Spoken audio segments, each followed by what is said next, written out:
ये sir surgery करना ये सार्जरी तो आप ही हो जाए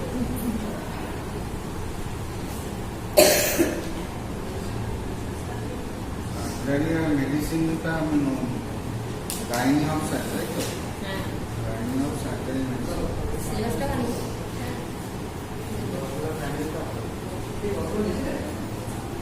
সার্জারি সম্বন্ধে একটু বলে দিই, কারণ আমরা তো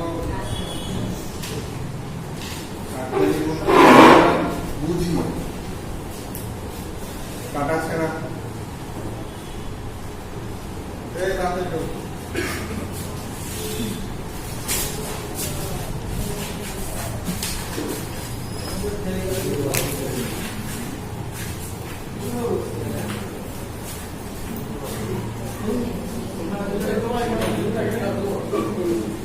সার্জারি বলতে আমরা যেটা বুঝি ড্রেসিং করবো বা কাটাকুটি করবো এগুলো অপারেটিভ ম্যানেজমেন্টে হয়। তো এখানে সার্জারি নতুন নাকি আমরা দুজন, আপনিও নতুন, তো এখানে ডাইরেক্ট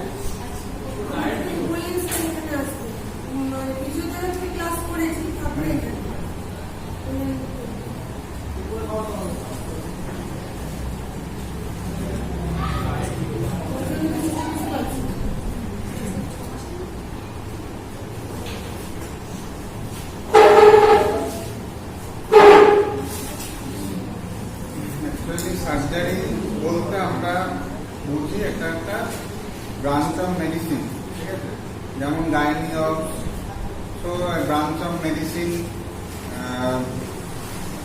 মেডিসিন যেটা প্র্যাকটিস অফ মেডিসিনও একটা ব্রাঞ্চ অফ মেডিসিন, যেখানে আমরা রোগের লক্ষণ তার ট্রিটমেন্ট কীভাবে করা হয় এগুলো আমরা করি। তো সার্জারিতে আমাদের সার্জারি যেটা সার্জারি হচ্ছে একটা branch of medicine, branch of medicine deals with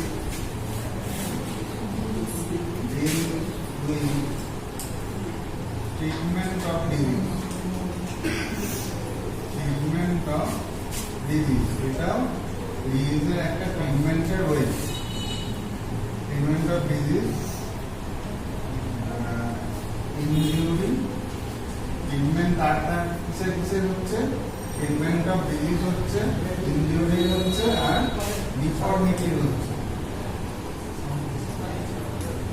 এই তিনটে জিনিসের আমাদের ট্রিটমেন্ট সার্জারির মাধ্যমে হয়। ডিফর্মিটি কি স্যার? ডিফর্মিটি মানে হচ্ছে কোনো অ্যাক্সিডেন্ট হয়ে গেল, হাড় ভেঙে গেল, ডিসলোকেশন হয়ে গেল, এগুলো ডিফর্মিটি। ফ্র্যাকচার সেটা তো হাড়ের রোগ। এবার সেলের যদি ক্ষয় হয় সেটা একটা ডিফর্মিটি হচ্ছে। তো বেসিক্যালি এটা টোটালি আমরা যেটা চিকিৎসাটা করি সেটা হচ্ছে প্যাথোলজিক্যাল কন্ডিশন।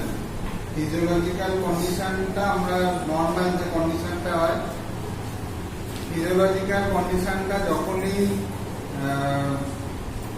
নষ্ট হয়ে যাচ্ছে কোনো কারণে, সেটা ইনফেকশন হয়ে হতে পারে, সেটা ইনজুরি হয়ে হতে পারে, অ্যাক্সিডেন্ট হয়ে হতে পারে, যে কোনো ইনসিডেন্ট হয়ে হতে পারে, দুর্ঘটনা জনিত যে কোনো কারণে যদি সেটা প্যাথোলজিক্যাল কন্ডিশনে চলে যায়।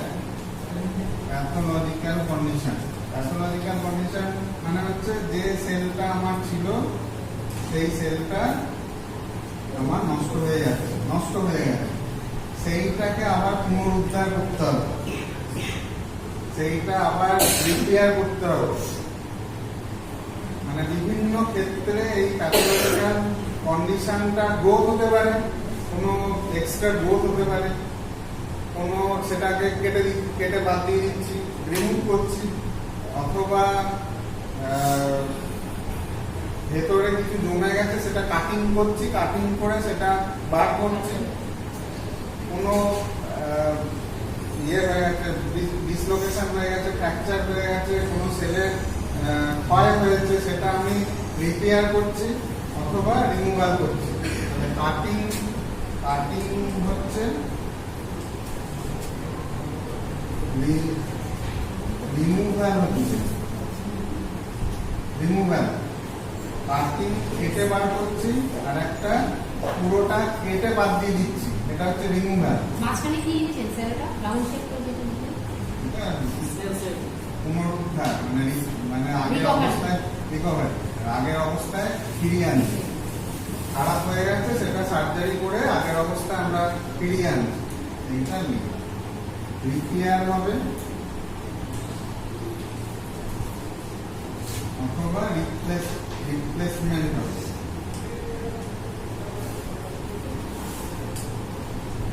সরে গেছিল সেটা ঠিক জায়গায় সেট করে আনলাম, রিপ্লেসমেন্ট করলাম, ঠিক আছে। এই এতগুলো আমরা সার্জারিতে আমরা করে থাকি বিভিন্ন ক্ষেত্রে। তো আমাদের যে সিলেবাসটা আছে সেই সিলেবাসটা মেইনলি ইনফরমেশনের উপরে আছে। ইনফরমেশন বেসিক্যালি এই সিলেবাসটা ইনফরমেশনের উপর দিয়ে গেছে। ইনফ্লামেশন একটা প্যাথোলজিক্যাল কন্ডিশন, ইনফ্লামেশন হতে পারে, ডিজেনারেশন হতে পারে, গ্যাংগ্রিনাস কন্ডিশন হতে পারে। ভাস্কর চক্রবর্তী এসছেন, একবার আসুন বাইরে থেকে নাম। গ্যাংগ্রিনাস কন্ডিশন হতে পারে, ঠিক আছে। এগুলো সব প্যাথোলজিক্যাল কন্ডিশন। আইটিস যেটাকে না, ইনফ্লামেশনটা চাই, বাকিগুলো আইটিসে নয়। মানে ইনফ্লামেশন আগে হয়, ইনফ্লামেশনের পর যদি সেটা উইদাউট ট্রিটমেন্টে রয়ে যায় তখন সেটা গ্যাংগ্রিনাস কন্ডিশনে যাবে, ঠিক আছে। গ্যাংগ্রিনাস মানে হচ্ছে পতন ধরা, গ্যাংগ্রিনাস কন্ডিশনে যাবে। তো এইগুলো আমরা রিপেয়ার করছি সার্জারির মাধ্যমে। এবার এখানে আমরা সবাই সার্জারি করি, কিন্তু আমরা কেউই আমাদের যে সার্জারি করলেই চুরিকারি করতে হবে তা নয়। কিন্তু এখানে আমরা যেটা পড়বো তার উদ্দেশ্যটা হচ্ছে কোন কোন কেসগুলো সার্জিক্যাল কেস সেটা আমরা জানবো। কারণ সার্জিক্যাল কেসগুলো কিন্তু কোনোভাবেই কোনো ওষুধ দ্বারাই ট্রিটমেন্ট হয় না, মানে ট্রিটমেন্ট মানে সে পুরোপুরি সুস্থ অবস্থায় আসতে পারে না কোনোদিনই।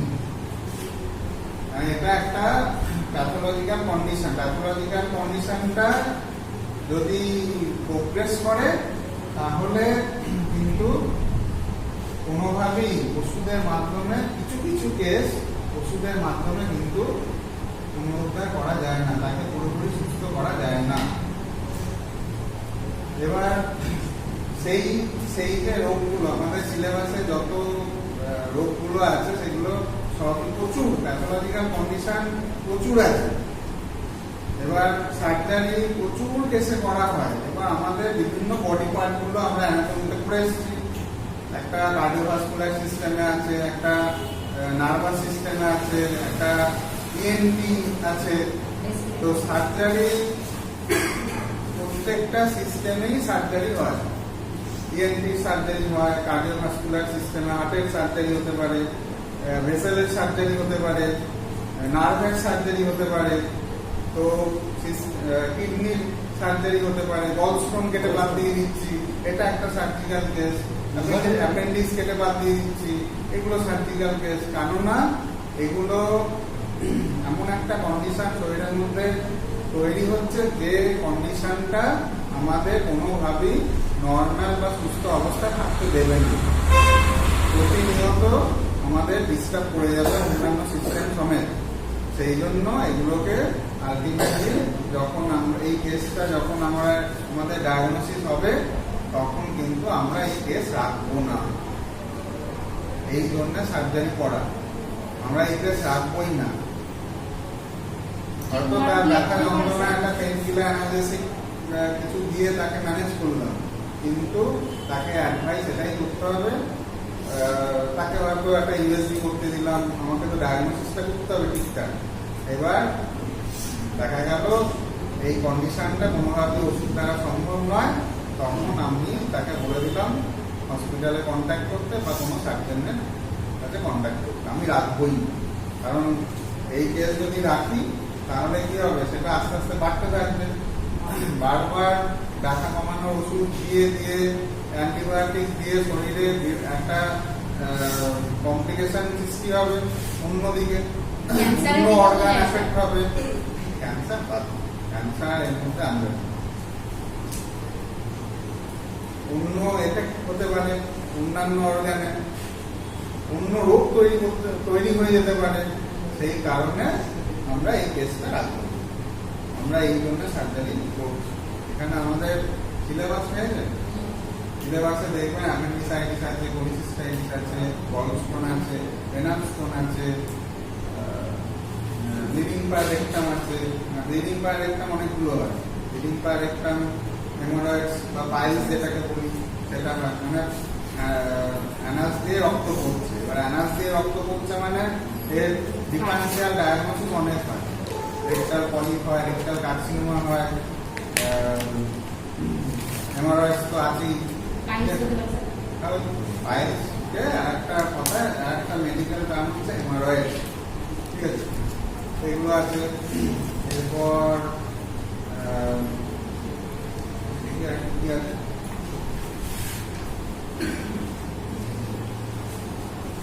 হ্যাঁ, যেমন ইএনটি আই, আই এর মধ্যে কনজাংটিভাইটিস, ক্যাটারাক্ট এগুলো আছে। আই এর কানের যেটা মেন রোগ ওটাইটিস মিডিয়া, মিডল ইয়ারটা, মিডল ইয়ার আমরা পড়ে এসেছি, যেটা আমাদের হার্ট তিনটে হার্ট যেখানে থাকে মিডল ইয়ার, সেই মিডল ইয়ারটা ইনফেকশনের চান্স কেন হয় না, এটা আমাদের গলগিন বা ফ্যারিংসের সাথে কানেক্টেড আছে। সুতরাং খাবার থেকে ইনফেকশন বা নাক থেকে ইনফেকশন কানে ঢুকে যায়, সেইটা একটা সার্জিক্যাল কেস হতে পারে। টনসিলাইটিস একটা, হেমারয়েড বললাম। আর একটা যেটা খুব ইম্পর্টেন্ট সেটা হচ্ছে শক। যে কোনো প্যাথোলজিক্যাল কন্ডিশনে কিন্তু শক হওয়ার সম্ভাবনাটা, এর অনেকগুলো ভাগ আছে, অনেকগুলো কারণ আছে, সেগুলো আমরা করব। আর এখানে কিছু ওই McBurney's point, gallstone, Murphy's sign, dysphagia, haematuria. Dysphagia মানে গিলতে পারছি না, তার কি কি কারণ হতে পারে? হেমাচুরিয়া মানে ইউরিন দিয়ে ব্লাড বেরোচ্ছে, তার কি কি কারণ হতে পারে? এপিস্ট্যাক্সিস, নাক দিয়ে রক্ত পড়ছে, তার কি কি কারণ হতে পারে? কেরাটাইটিস মানে চোখ আমরা পড়ে এসেছি, বাইরে যে কর্নিয়া থাকে সেটা ইনফ্লামেশন।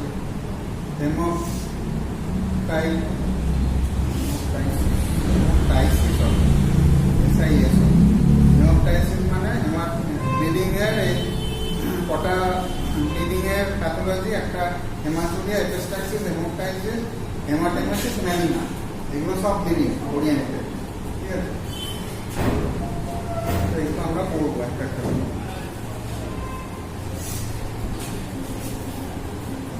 সুতরাং আমরা সার্জারি করছি বা করবো, মানে হচ্ছে এইগুলো কোন এই কেসগুলো মানে কিছু ওষুধ দিয়ে, অ্যানালজেসিক দিয়ে ব্যথা যন্ত্রণা, ফোলা, লাল ভাব এগুলো কমাতে পারি, কিন্তু এইগুলো যদি অনেকদিন ধরে থাকে বা বারবার হচ্ছে, সেই ক্ষেত্রে কিন্তু আমাকে সার্জারি করতে হবে। এবার এই যে কেসগুলো, এইগুলো প্রত্যেকটাই কিন্তু দুটো ক্যাটাগরির হয়। একটা হচ্ছে অ্যাকিউট, আর একটা হচ্ছে ক্রনিক। এটা আমি আগে বলেছিলাম, অ্যাকিউট মানে হচ্ছে হঠাৎ, সাডেনলি এটা হচ্ছে, হঠাৎ হচ্ছে। আর ক্রনিক হচ্ছে ইনসিডিয়াস। এই দুটোর পার্থক্য। অ্যাকিউট মানে হঠাৎ পেটে যন্ত্রণা হলো, ব্যথা যন্ত্রণা খুব হলো, তারপরে হঠাৎ করে চলে গেল, বা ওষুধ খেলাম ব্যথা চলে গেল, এটা হচ্ছে অ্যাকিউট। এবার ক্রনিক কখন হয়? যখন বারবার অ্যাকিউট এক্সোজারবেশন হয়, বারবার অ্যাকিউট কেসটা বারবার ফিরে আসছে, একই কেস বারবার ফিরে আসছে, তখন সেটা ক্রনিকে যাবে। সেই কারণে এটাকে ক্রনিক বা পুরাতন রোগ বলে। অ্যাকিউট মানে মানে নতুন রোগ, আর ক্রনিক মানে পুরাতন রোগ। এই দুটো আমাদের ডিজিজের ক্যাটাগরি আছে, অ্যাকিউট ডিজিজ আর ক্রনিক ডিজিজ, এই দুটো সব ক্ষেত্রে। এবার যেটা মেন আমাদের সার্জারিতে করতে হবে সেটা হচ্ছে ইনফ্লামেশন। ইনফ্লামেশনটা আমাদের জানতে হবে।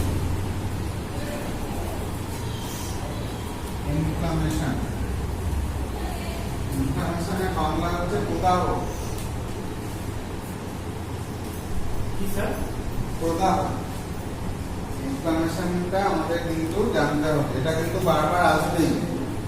ইনফ্লামেশন মানে হচ্ছে প্রদাহ। ইনফ্লামেশন কখন হয়? ইনফ্লামেশন আসে ইনফেকশন থেকে। ইনফেকশন হলে ইনফ্লামেশন তৈরি হবে বা ইনফ্লামেটরি কন্ডিশনটা তৈরি হবে। ইনফেকশন কখন হয়? যখন আমাদের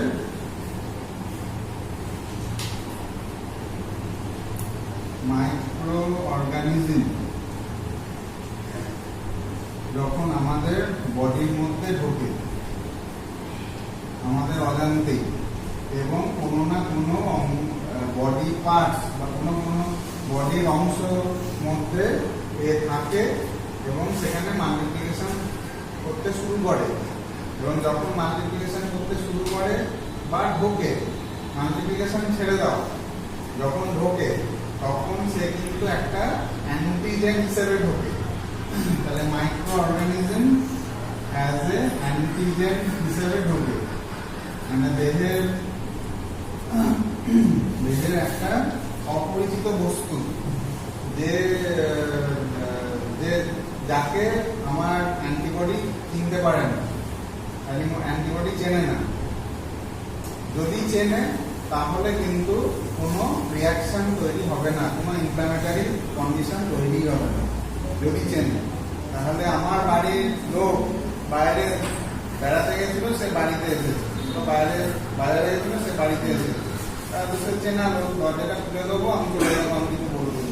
ঘরের লোক ঘরে ঢুকছে, তাহলে অ্যান্টিবডি, সেই পার্টিকেল যদি অ্যান্টিবডি অ্যাজ এ অ্যান্টিবডি ঢোকে তাহলে কিন্তু আমাদের অ্যান্টিবডি স্টিমুলেশন পাবে না। কিন্তু যদি অ্যান্টিজেন ঢোকে তখনই কিন্তু স্টিমুলেশনটা তৈরি হবে। তার উপরে না অ্যান্টিবডির উপরে, অ্যান্টিবডির উপরে স্টিমুলেশনটা তৈরি হবে। অ্যান্টিজেন ঢুকলেই অ্যান্টিবডি কিন্তু স্টিমুলেশন পাবে, এবং এই অ্যান্টিবডি তখন আবার এই বডির মধ্যে লিবারেশন করতে শুরু করবে। মানে প্রচুর অ্যান্টিবডি, আমাদের কিছু ইমিউনোলজিক্যাল অ্যাপারেটাস আছে, যেমন টনসিল আছে, বোন ম্যারো আছে, স্প্লিন আছে, কিছু লিম্ফয়েড ফলিকেল আছে, লিম্ফ নোড আছে। এগুলো আমাদের কিছু ইমিউনোলজিক্যাল অ্যাপারেটাস বা আমাদের প্রতিরোধ ব্যবস্থা বা আরই সিস্টেম বা রেটিকুলার এন্ডোথেলিয়াল সিস্টেমের আন্ডারে কিছু এগুলো অ্যাপারেটাস বা যন্ত্র। এই যন্ত্রগুলো আমাদের কিছু ডাব্লিউবিসি কে প্রোডাকশন করে, আরবিসি প্রোডাকশন করা, ডাব্লিউবিসি প্লেটলেট কিছু প্রোডাকশন করে। ডাব্লিউবিসি প্রোডাকশন এরা স্পেশালি করে আমাদের বডির ইমিউনিটি তৈরি করার জন্য, আমাদের ইনফেকশনটাকে রেসিস্ট করার জন্য কিছু এরা ডাব্লিউবিসি তৈরি করে। এবং যখন এই অ্যান্টিজেন শরীরের মধ্যে প্রবেশ করে তখন এই অ্যান্টিবডি গুলো এই ইমিউনোলজিক্যাল অ্যাপারেটাসে প্রচুর পরিমাণে তৈরি হয়, এবং যে অংশে গিয়ে এই মাইক্রো অর্গানিজম তার কাজটা শুরু করে সেই অংশে গিয়ে ছুটে যায়, এবং এই ছুটে যাওয়ার পরে কি হয়, প্রচুর অ্যান্টিবডি সেই অঞ্চলে গিয়ে জমায়েত হয়, এবং যে বয়ে নিয়ে যাবে সেও কিন্তু ওখানে জমা হচ্ছে। তাহলে যে বয়ে নিয়ে যাচ্ছে মানে কি, ব্লাড প্লাজমা যাচ্ছে, ব্লাড যাচ্ছে, মানে লিম্ফ্যাটিক ফ্লুইড যাচ্ছে, লসিকা রস যেটা সে প্রচুর, তার মধ্যে প্রচুর ডাব্লিউবিসি থাকে, সেও নিয়ে যাচ্ছে, তাহলে সেখানটা কি হবে? প্রচুর ব্লাড বা প্রচুর যদি লিম্ফ্যাটিক ফ্লুইড একটা জায়গায় জমা হয়, তাহলে সেই জায়গাটা ফুলে যাবে। আর প্রচুর ব্লাড যদি সেখানে যায়, তাহলে ব্লাডে কার পরিমাণ বেশি? আরবিসির পরিমাণ বেশি। তাহলে প্রচুর ব্লাড যদি সেখানে গিয়ে জমা হয়, তাহলে প্রচুর আরবিসি গিয়ে সেখানে জমা হবে, তাহলে সেই জায়গাটা কিরকম দেখতে হবে? লাল হয়ে যাবে। তাহলে ইনফ্লামেশনের কিছু ক্যারেক্টার আছে। একটা হচ্ছে রেডনেস,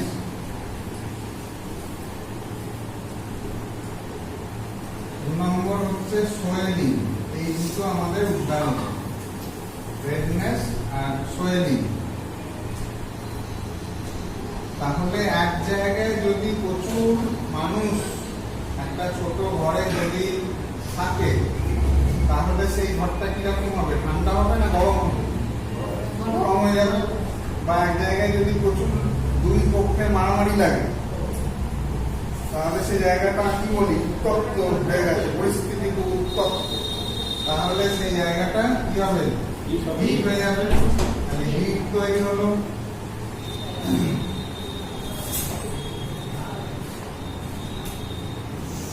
আর মারামারি কাটাকাটি হলে কি হবে?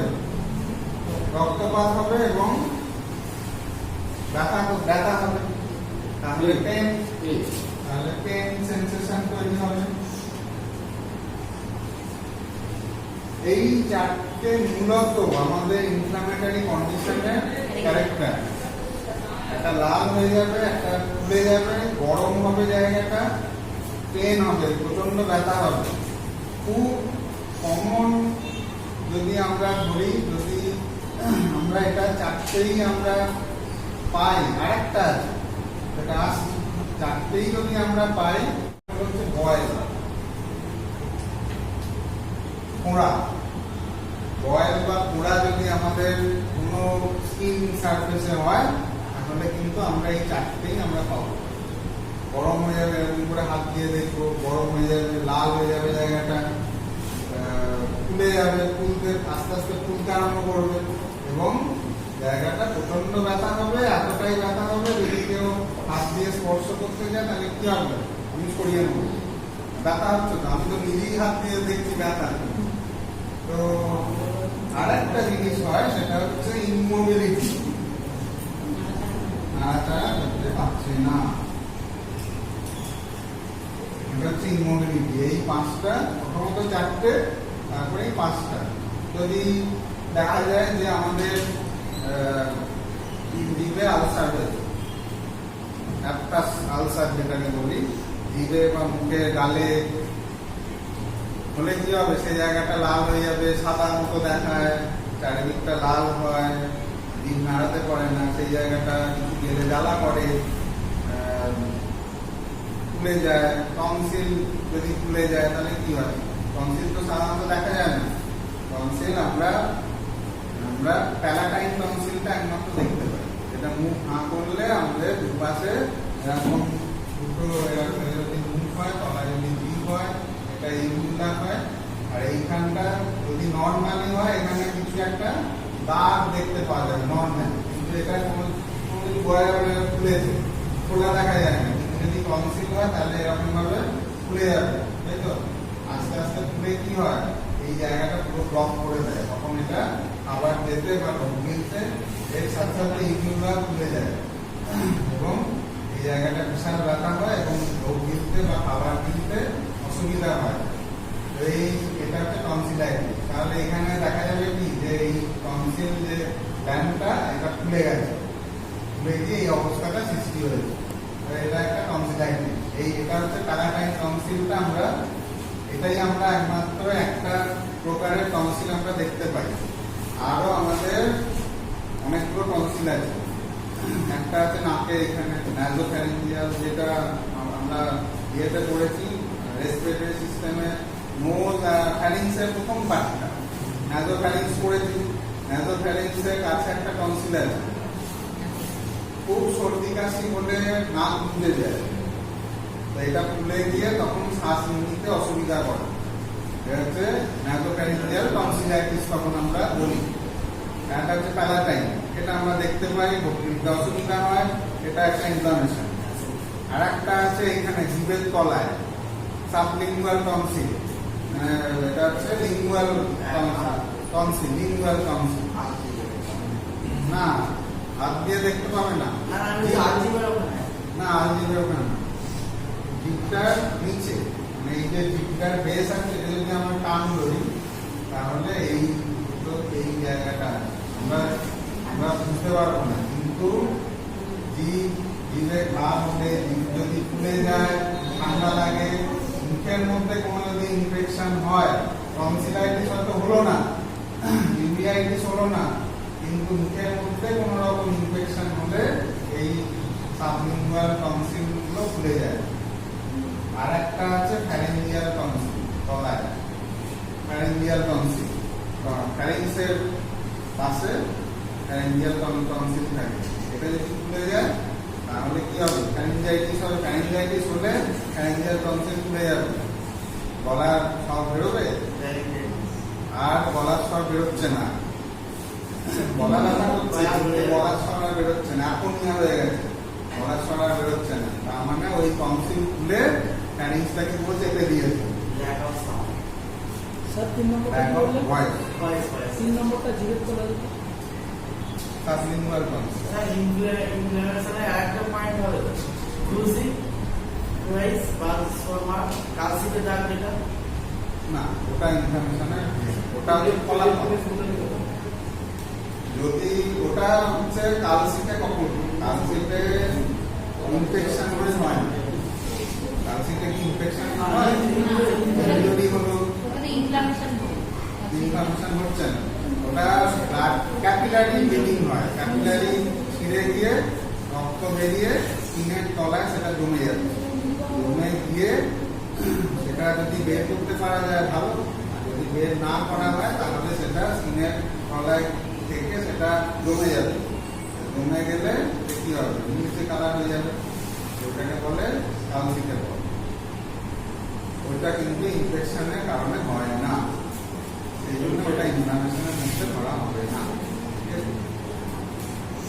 তো যে কোনো আমরা যাই করি না কেন, এই ইনফ্লামেশনের এই 5টা পয়েন্ট আসবে। প্রথম যেটা আমাদের প্রথম যেটা আছে আমাদের এইটা বোঝা গেল তো সার্জারি। এবারে এই যে সার্জারি করার আগে কিছু প্রসেস আছে যেটা pre operative surgery, pre operative care বলা হয়, ইন্ট্রা অপারেটিভ কেয়ার আবার পোস্ট অপারেটিভ কেয়ার, এগুলো 3 ভাগে ভাগ করা হয়। সার্জারির আগে সার্জারি আগে কি করা হয়? ভাইটাল সাইন দেখা হয়, pressure, sugar, respiration, pulse, BP, এগুলো সব ঠিকঠাক আছে কিনা, মানে তাকে ওটিতে ঢোকানো যাবে কিনা, আজকে ঠিকঠাক ফিরে মানে বেডে ঠিকঠাক আসবে কিনা, এই পরিস্থিতিটা দেখা যায় প্রি অপারেটিভ কেয়ারে করা হয়। ইন্ট্রা অপারেটিভ কেয়ারে আমার ভাইটাল সাইন দেখা হয়, প্লাস আমি যেটা সচেতন করছি, অ্যানালজেসিক যেটা দিচ্ছি সেটা ডোজ ঠিকঠাক দিতে হবে, এগুলো ইন্ট্রা অপারেটিভ কেয়ারে হয়। আর পোস্ট অপারেটিভ কেয়ারে এই যে অপারেশন করা হলো তার কোনো কমপ্লিকেশন হচ্ছে কিনা সেইটা দেখা হয়, এটা হচ্ছে পোস্ট অপারেটিভ। এইভাবে সার্জারি কেসগুলো হয়। তো আমরা এখানে এটা বললাম কারণ আমরা কিন্তু সুবিকাছি করে সার্জারি করতে যাব না, আমরা কেসগুলো চিনব। এই কেসগুলো কিন্তু কেসগুলো আমাদের চেনার জন্য আমাদের এই সাবজেক্টটা পড়তে হয়, যে কোন কোন কেসের ডায়াগনোসিস কি হতে পারে সেইটা আমাদের এখানে পড়ানো হচ্ছে। যে সিমটম দেখে আমরা কিছুটা ডায়াগনোসিস করতে পারবো। যেমন যদি পেটের ডান দিকে এখানে নিচের দিকে ব্যথা হয় তাহলে আমরা অ্যাপেন্ডিসাইটিস ধরে নিতে পারি। এর আরো ডিফারেন্সিয়াল ডায়াগনোসিস থাকে।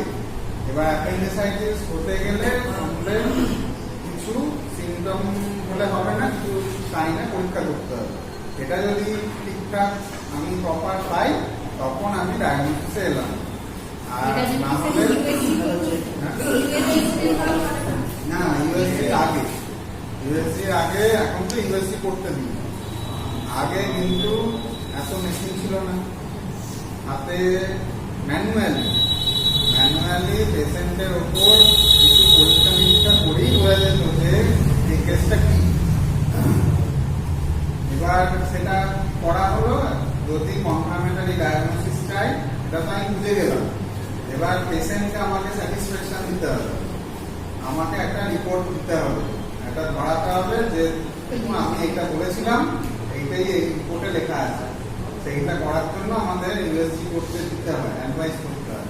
এইটা হচ্ছে কনফার্মেটরি ডায়াগনোসিস।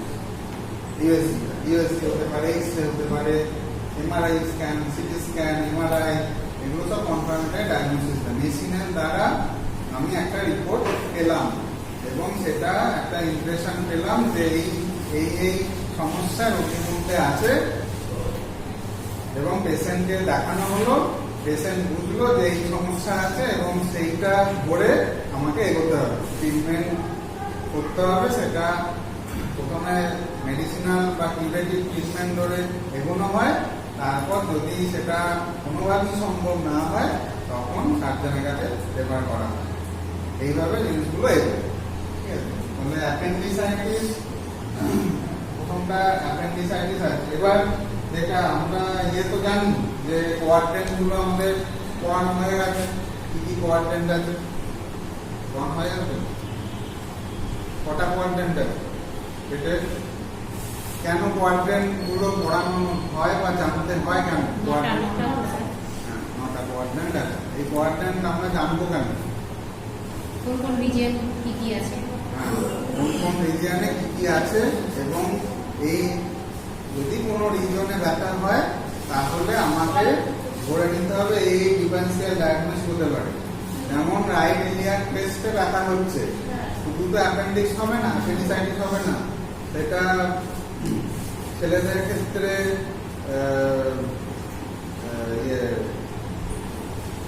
ছেলেদের ক্ষেত্রে এবং মেয়েদের ক্ষেত্রে দুটো ক্ষেত্রেই কোলাইটিস হতে পারে। অ্যাপেন্ডিসাইটিস আগে এলো, কোলাইটিস হতে পারে, পেটের ডান দিকে নিচের দিকে কোলাইটিস হতে পারে। আচ্ছা, মেয়েদের ক্ষেত্রে কোরাইটিস হতে পারে, ওভারি ইনফ্লামেশন হতে পারে, সালপিনজাইটিস হতে পারে, ফ্যালোপিয়ান ডাক্ট, রাইট ফ্যালোপিয়ান ডাক্টের ইনফ্লামেশন হতে পারে, রাইট ওভারি ইনফ্লামেশন হতে পারে। তাহলে এগুলো এতগুলো ডিফারেন্সিয়াল ডায়াগনোসিস আসছে। এবারে যদি ওভারি এবং ফ্যালোপিয়ান টিউবের সমস্যা হয়, এগুলো লিখবেন না স্যার? কি দেখুন এই যে এত কিছু রয়েছে, এগুলো বলছি, এগুলো এত লেখাতে তো এক বছর সময় লেগে যাবে। সব তারপর তো দুদিন পর পর পরীক্ষা দাও শরীর অসুস্থ হয়ে যাবে। না, জানতে হবে তো তাও। এবারে হ্যাঁ, কোন রিজিয়ন কি আছে ওইটা পেছনে আপনি যেটা বললেন আইটিস করতে, এবার কিছু কিছু নাম চেঞ্জ হয়। ওভারাইটিসটা ঠিক আছে, অ্যাপেন্ডিসাইটিস ঠিক আছে, কিন্তু ওভারাইটিস তো হয় না, কোরাইটিস হয়, ফ্যালোপিয়ান নাইটিস তো হয় না, সালপিনজাইটিস হয়। এগুলো কিছু চেঞ্জ আছে, এগুলো এগুলো বলে দেবো, লিখে নেব।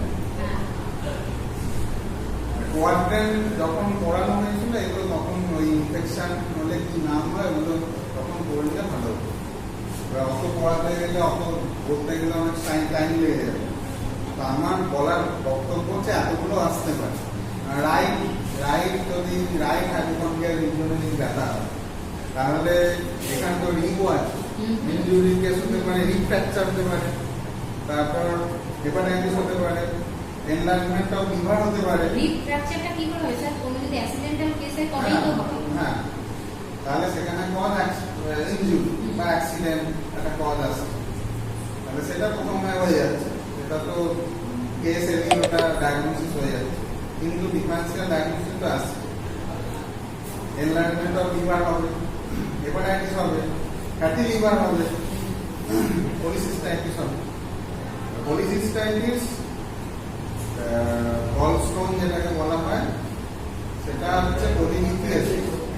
ওটা একমাত্র রাইট নাইন 10টা কান্ট্রিতে দেখা যায়। জায়গায় হবে না। পলিলিথিয়াসিস, লিথিং মানে হচ্ছে স্টোন, ঠিক আছে? সিস্টেম লিথিং মানে হচ্ছে স্টোন। এবার এই লিথিং কথাটা দুটো জায়গায় আমরা পাই, একটা হচ্ছে গল স্টোনের ক্ষেত্রে আর একটা হচ্ছে রেনাল স্টোনের ক্ষেত্রে। এই দুটো জায়গায় আমরা এই স্টোনটা পাই। আরো অনেক জায়গায় আমি একটা কেস দেখেছিলাম, স্যালিভারি গ্ল্যান্ডের মধ্যে স্টোন হয়েছে, সাবলিঙ্গুয়াল যে গ্ল্যান্ডটা আছে সেইখানে, ওখানেও স্টোন হতে পারে। মানে ওই স্যালাইভা জমে জমে ওই স্টোনটি তৈরি হয়েছে। ওটাও সার্জারি। না, ওটা করা গেছে, ওটা ট্রিটমেন্ট করে মেডিসিন দিয়ে করা গেছে, সার্জারি করতে হবে। কিন্তু সেটা ইউএসজি তে ধরা পড়েছে। স্যার টনসিলে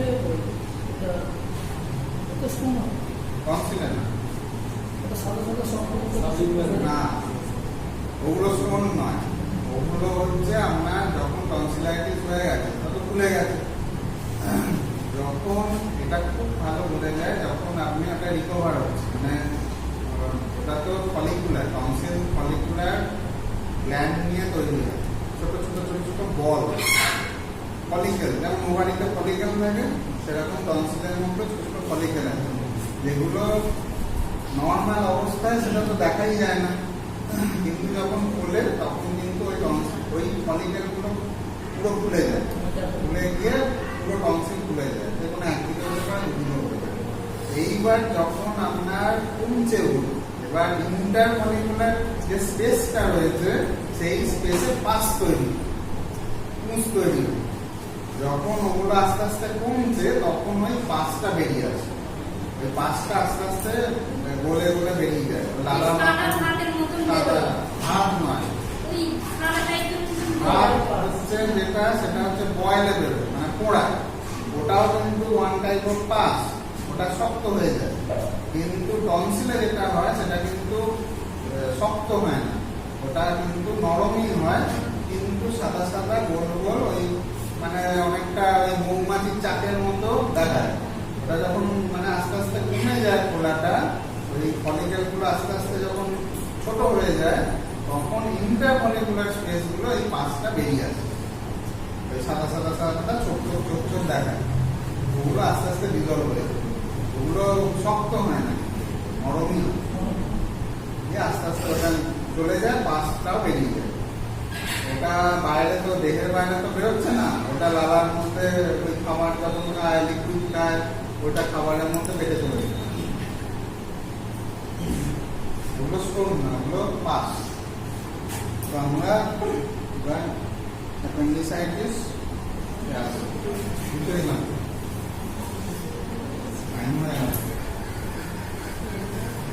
অ্যাপেন্ডিসাইটিস হচ্ছে ইনফ্লামেশন অফ দি অ্যাপেন্ডিক্স। তাহলে অ্যাপেন্ডিক্স কোথায় আছে? আমাদের অ্যাপেন্ডিক্স হচ্ছে আমাদের ইলিয়ামের যখন শেষ হচ্ছে এবং যখন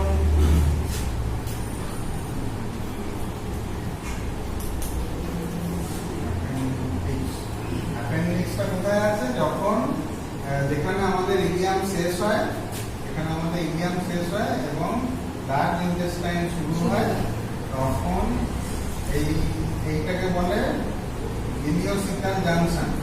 এই ইলিয়াম আর সিকামের যে জাংশন, এটাকে বলে ইলিওসিকাল জাংশন।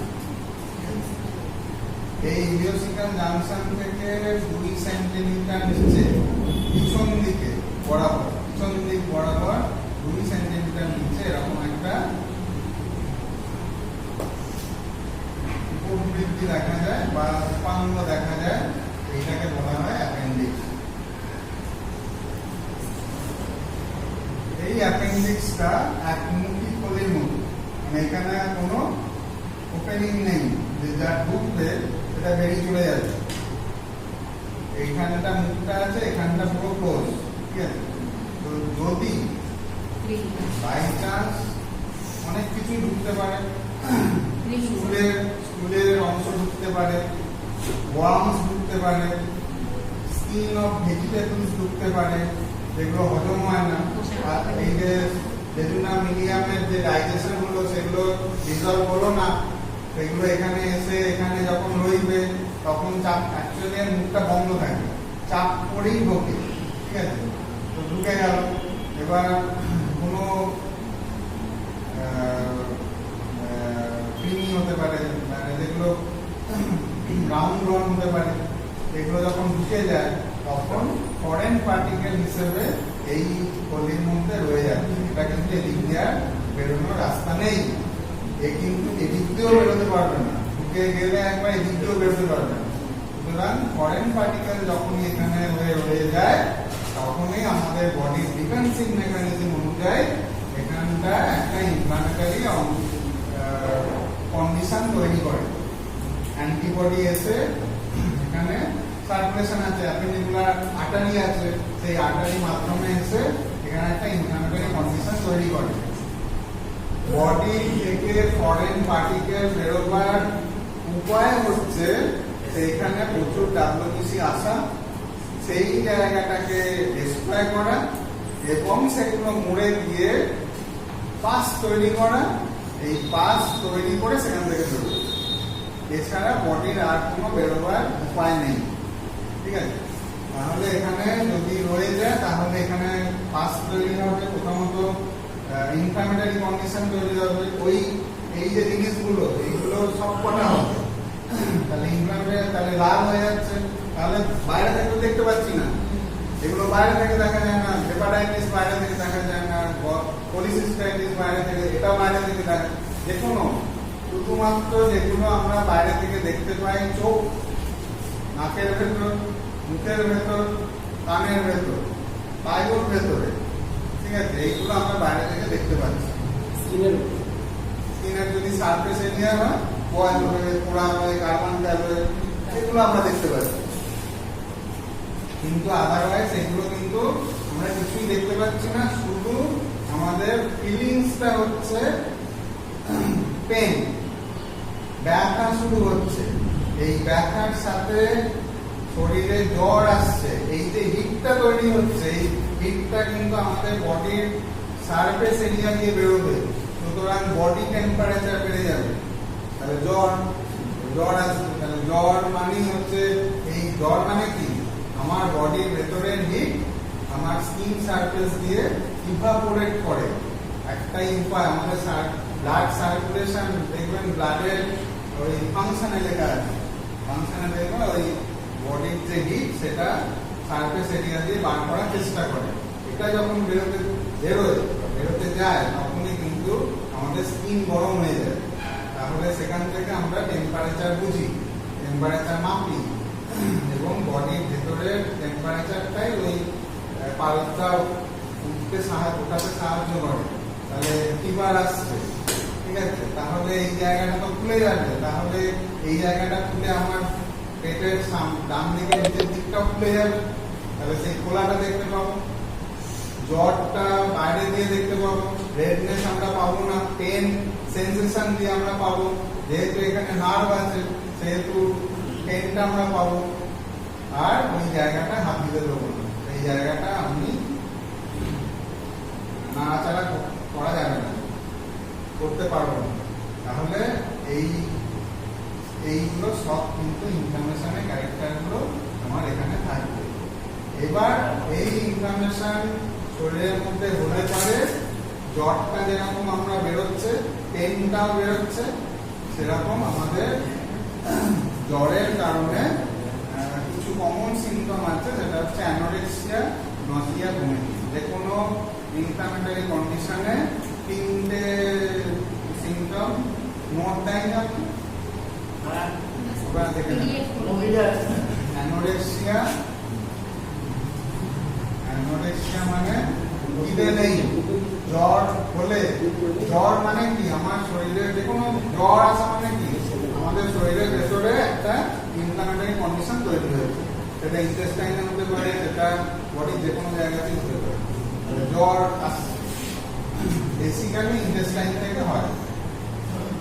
তাহলে অ্যানোরেক্সিয়া নজিয়া, বমি বমি ভাব, যদি ভিআইটির কোনো পার্টে যদি ইনফ্লামেশন তৈরি হয় তাহলে কিন্তু নজিয়া আসবে, বমি বমি ভাব এবং বমি হবে, যা থাকছে সব দূর করে বেরিয়ে যাবে। এই তিনটে সিমটম আমাদের থাকছে। এর সাথে যেহেতু শরীর গরম, সেখান থেকে আমার আরেকটা জিনিস চলে আসবে, কনস্টিপেশন চলে আসবে।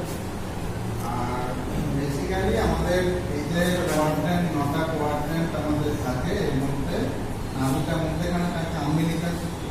তো এই জায়গাটা রাইট ইলিয়াক ব্রেস্ট।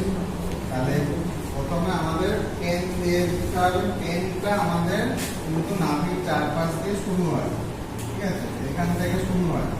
এই পেনটা রেডিয়েট করে এইখানে আসে, এই রাইট আস্তে আস্তে এইখানে এসে এটা স্টে করে। মানে শুরুটা হচ্ছে, কারণ হচ্ছে এখানে, কিন্তু শুরু হচ্ছে এখানে বেশিরভাগ ক্ষেত্রে। পেটে যন্ত্রণা দিয়ে শুরু হয়, মানে ওই নাভির চারপাশটা দেখায়, শেষকালে এইখানে এসে উপস্থিত হয়, কিন্তু শুরু ঘটনা ঘটছে এইখানে। তাহলে এইখানে পেন এসে হাজির হয় এবং এইখানেই পেনটা শেষ অবধি রয়ে যায়। রাইট ইলিয়াক ব্রেস্ট রিজিয়নটা। তাহলে প্রথমে লিখবো pain in the right iliac crest. এটা পেনটা এখান থেকে শুরু হয়, পেন হয়ে গেল। তারপর পেন অ্যান্ড সোয়েলিং এই জায়গাটা হয়ে যাচ্ছে। জ্বর লিখে দিতে হবে 100 থেকে 103 ডিগ্রি ফারেনহাইট জ্বর থাকছে। অ্যানোরেক্সিয়া, নজিয়া, ভমিটিং থাকছে, কনস্টিপেশন থাকছে। তো এইগুলো হচ্ছে সিম্পটম। কোথায় ঘুমের সিস্টেম। এবারে সাইন, এগুলো সিম্পটম পেলাম। আমি ধরি এটা অ্যাপেন্ডিসাইটিসের কেস, অ্যাপেন্ডিসাইটিসের কেস, ঠিক আছে। এটা হয়ে গেল অ্যাপেন্ডিসাইটিস, অ্যাপেন্ডিসাইটিসের কেস এটা এলো, ধরে নিলাম। কিন্তু আমাদের এবার আরো প্রপার ডায়াগনোসিসের জন্য আমি পেশেন্টকে বললাম শুতে। এবার শুয়ে হাঁটু ভাঁজ করতে হবে। আমি পরে এই পরীক্ষাগুলো দেখিয়ে দেবো।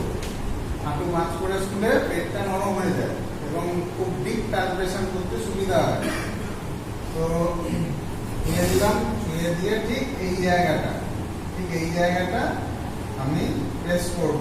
এবার এই জায়গাটা আমি কিভাবে, এর একটা পয়েন্ট আছে যেটাকে বলে ম্যাকবার্নিস পয়েন্ট।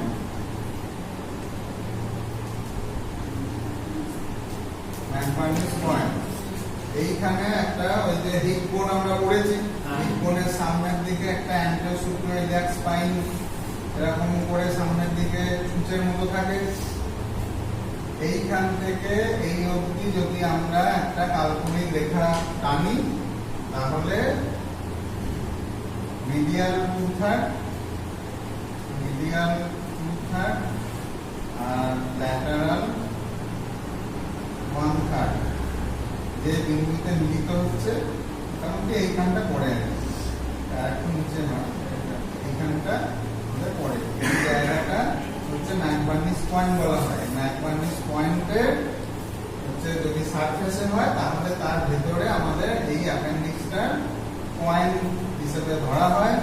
এবং এই ম্যাকবার্নিস পয়েন্টের উপরে যদি আমরা প্রেসার দিই, তাহলে এই অ্যাপেন্ডিক্স, ইমপ্ল্যান্ট অ্যাপেন্ডিক্সের উপরে প্রেসার করলে পেশেন্ট কি করবে না, পেশেন্টের কি হবে, প্রথমত আমরা যখন পরীক্ষা করব তখন আমরা পেশেন্টকে শুয়ে পেশেন্টের মুখের দিকে তাকাতে হবে। যেখানে দিচ্ছি সেখানটা দেখে নিয়ে মুখে দেখতে হয়, মানে পেন সেন্সেশন আমাদের কেসে দেখায়।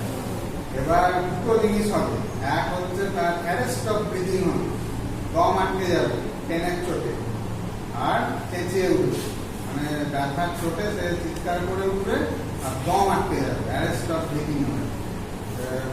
পলিপিটিয়াসিস গলস্টোনের ক্ষেত্রেও একই, ওটা মার্কিস সাইন বলে আর এটা বলে ম্যাকবার্নিস সাইন, ম্যাকবার্নিস পয়েন্ট। তো এখানে যদি ব্যথা হয় তাহলে ওটা লিখতে হয় McBurney tenderness. Tenderness McBurney tenderness লিখতে হবে। টেন্ডারনেস ये डैश দিয়ে পজিটিভ। পজিটিভ মানে অ্যাপেন্ডিসাইটিস পজিটিভ। ঠিক আছে। আরো দুটো পরীক্ষা হয়, একটা হচ্ছে এটা একটা হলো, একটা হচ্ছে রিবাউন্ড টেন্ডারনেস একটা হয়। রিবাউন্ড টেন্ডারনেস একটা হয়। এটা পজিটিভ কখন হয়? রিবাউন্ড মানে কি? তুলে দিলাম আবার ফিরে এলো, রিবাউন্ড থাকছে। তাহলে এই জায়গাটা আমি কি করলাম, খুব আস্তে আস্তে টিপে ধরলাম, খুব আস্তে আস্তে ভেতরে গেলাম। পেশেন্ট বুঝতেই পারছে না তার ব্যথা যন্ত্রণা কিছুই নেই, আমি কিন্তু হাতটা অনেক নিচে ঢুকিয়ে দিয়েছি, ঢুকিয়ে দিয়ে ছেড়ে দিলাম। এবার কি হবে, এই ইনফ্যান অ্যাপেন্ডিক্সটা উপর দিকে উঠে অ্যান্টেরিয়র অ্যাবডোমিনাল ওয়ালে ধাক্কা খাবে।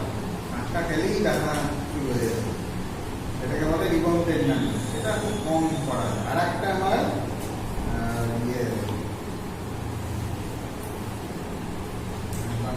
Rebound tenderness.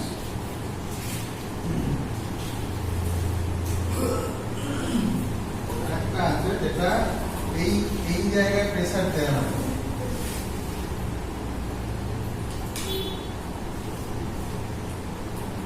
রক্সিন সাইন।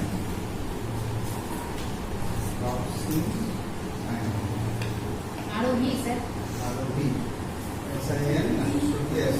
রক্সিন সাইনসটা হচ্ছে এখানে ইনফ্লাম অ্যাপেন্ডিক্স আছে, আমি এই দিকে প্রেসার দিচ্ছি, মানে এইদিকে প্রেসার না দিয়ে আমি লেফটের দিকে প্রেসার দিচ্ছি। ঠিক আছে, লেফটের দিকে প্রেসার যদি এখানে দিই তাহলে এখানে রেকটাম আছে, রেকটাম ইউরিনারি ব্লাডার এগুলো আছে, তাহলে এটা আরো এদিকে সরে আসবে।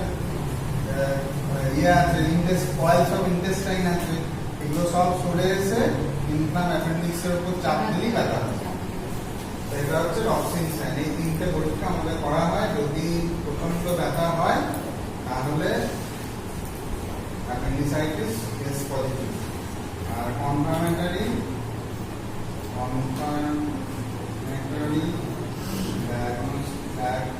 ডায়াগনোসিস হচ্ছে ইউএসসি অফ যদি লোয়ার অ্যাবডোমেন কটি হয়ে যায় আমরা হোল অ্যাবডোমেন দিয়ে দিই, ইউএসসি অফ হোল অ্যাবডোমেন। তাহলে আমার গোলাটাই হয়ে গেল, আবার এটাও হয়ে গেল। আচ্ছা স্যার, অ্যাবডোমেন প্রথমটা যদি ওই ম্যাকবার্নিস পয়েন্টে ওটা যেটা আপনি লিখলেন টেন্ডারনেস, ওইটাতে যদি বোঝা যায় তাহলে কি বাকি দুটো করতে হয় না? থিওরিটিক্যালি লিখতে হবে পরীক্ষা, যেগুলো পজিটিভ। শুধু এটা পরীক্ষাটার নাম দিয়ে পজিটিভ দিয়ে দেবে।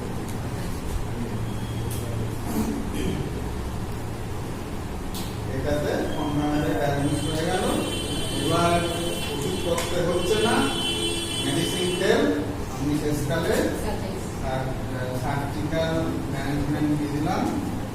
Surgical management refer to the surgical অ্যাপেন্ডেক্টমি।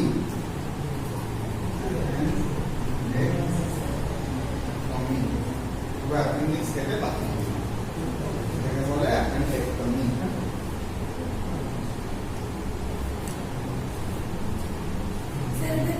Surgical management. Treatment লিখবেন না, ট্রিটমেন্ট আলাদা, ম্যানেজমেন্ট আলাদা।